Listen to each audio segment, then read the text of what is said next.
Je m'appelle François. Mon nom ne vous dira rien, je ne suis pas connu. Je suis cinéaste, enfin, j'essaie de l'être. J'ai dû réaliser maintenant plus d'une quarantaine de films. Enfin, vous me direz, ce n'est pas au kilo. Bref, je suis donc cinéaste, mais je ne le dis pas. Jamais. Je ne réponds pas cinéaste quand on me demande ce que je fais dans la vie. Et pour une bonne raison. Cinéaste pour les gens, c'est quelqu'un qui connaît Catherine Deneuve et qui tourne avec Isabelle Huppert.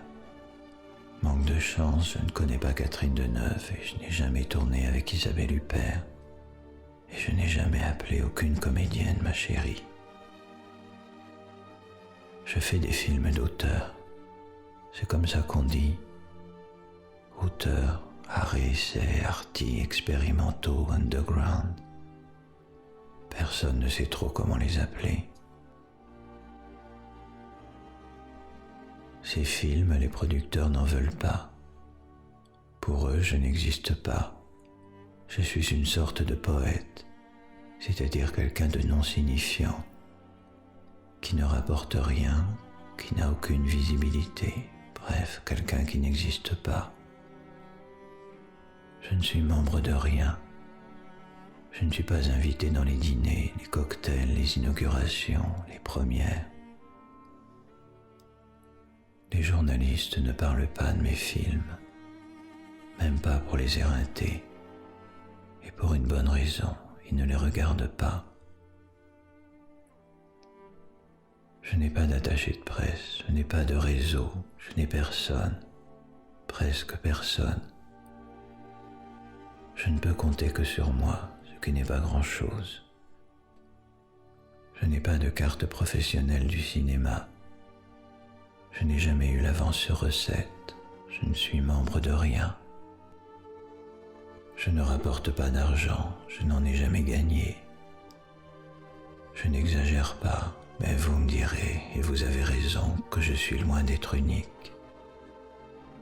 Des comme moi, on est des dizaines, des centaines. Voilà, c'est dit. Mais ne croyez pas que je hurle. Ne croyez pas que je me plaigne, c'est le contraire.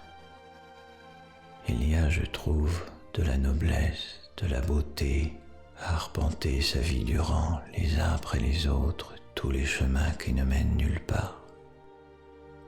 La beauté des chemins qui ne mènent nulle part. C'est en lettres de vent que j'aimerais voir écrite cette épitaphe sur la porte de ma dernière chambre terrestre.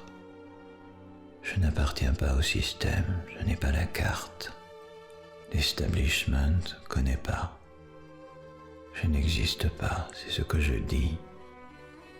Mais j'existe quand même un peu. Je ne suis pas dans le système, mais quand même parfois je le suis un peu. Grâce à ces miracles de lundi de Pâques qu'on appelle les festivals de cinéma.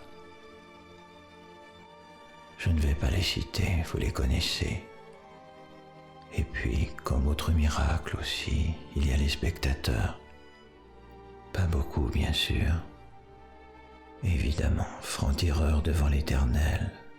Jamais on ne passera par la case ch'ti ou grande vadrouille.